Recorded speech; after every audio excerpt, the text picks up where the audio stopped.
माझ्या हिंदू बंधूंनो आणि भगिनी, ओळखलात का मला? कदाचित नसेलही ओळखत, कारण तुमच्यापैकी बऱ्याच लोकांनी मला पाहिलंही नसेल. अहो, पण तुमच्यापैकी काहींना माझं एक वाक्य स्मरणात असेल. मी हिंदुत्व सोडावं म्हणून प्रत्यक्षात तुम्ही मला इंद्रपद जरी बहाल केली तरी मी ते नकारून हिंदूच म्हणून मरेन.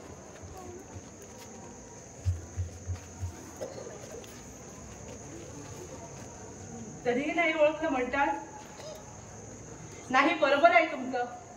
भारतीय स्वातंत्र्य लढ्यातील आमचं योगदान काहीच लोकांच्या लक्षात आहे. ते कसं लक्षात आहे ते आम्ही आज बघूया. वंदे वंदे भारत माता के. या माजलेल्या इंग्रजांना संपवण्यासाठी शपथ घेऊया. जोपर्यंत भारत माता यांच्या तावडीत मुक्त नाही होत तोपर्यंत गप्प नाही बसणार. या इंग्रजांना जसा तसा उत्तर देण्याची हीच खरी वेळ. वंदे वंदे भारत माता के. विनायका, एक प्रश्न विचारू का? विचार ना. कोणतीही व्यक्ती आत्मबलिदानासाठी केव्हा तयार होते? जेव्हा ती व्यक्ती आपल्या सतत विवेक बुद्धीने निश्चय करते तेव्हा. कर्जन वाहिली, तो काळ येतोय, सावधान. मनोदयाची अन्य देशी चला जाऊ, सृष्टीची विविधता पाहू. मनोदयाची अन्य देशी चला जाऊ, सृष्टीची विविधता पाहू. दया जननी वृंदाविरल शंकितही झाले, परी तुवा वचन तीच दिधले. दया जननी वृंदाविरल शंकितही झाले, परी तुवा वचन तीच दिधले. हे मदतीने भारत मातृभूमीला.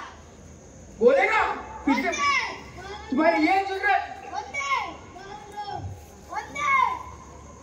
अगर फिर से तुम लोगों ने भटकाने की कोशिश की तो तुम्हें इधर ही काट दूंगा इस विशाल समुद्र में. आई बात समझ में. So be it in your limits, Mr. Vinayak Damodar Savarkar. I make myself clear. हम राजनीति कहते हैं, कोई चोर डाकू या लिटर नहीं. हम जहाँ से इसलिए नहीं भागे क्योंकि हमें हमारी जान दे रही है, बल्कि तुम लोगों के मुंह पे तमाचा था वे बताने के लिए. तुम अपने आप को कितने चालाक क्यों समझते हो? हम जब हिंदुस्तानी अपने आप पे आते हैं ना, तुम्हारे नाक के नीचे जाने के लिए कामयाब हो जाते हैं. मत करो तुम लोग, निकल मैं तुम्हारे मिले. ले जाओ इसे और तेल निकालने का काम कर सारे को. वंदे वंदे.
मी बरा आहे आणि मी माफीनाम्यावर सही नाही देणार.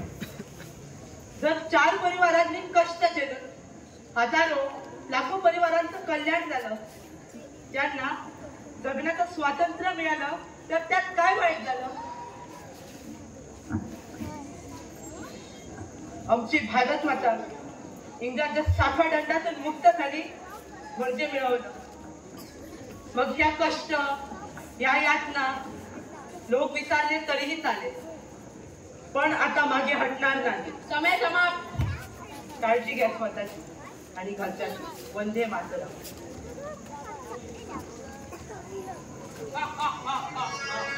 आज बैरिस्टर साहब से खाना नहीं खाएंगी, उन्हें भारत माता जमीन पर खाना खिलाएगी.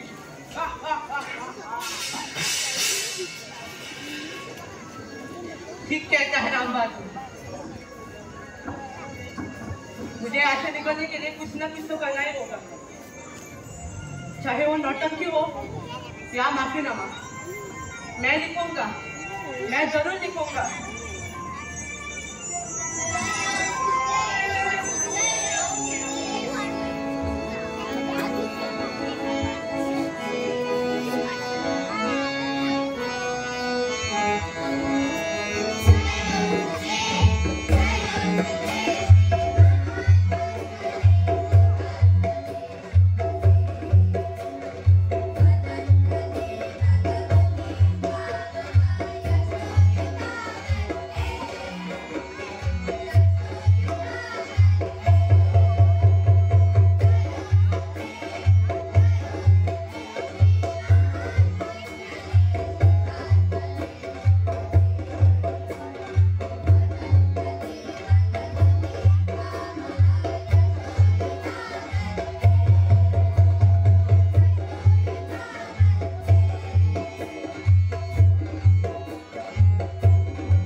Very authentic presentation, excellent students.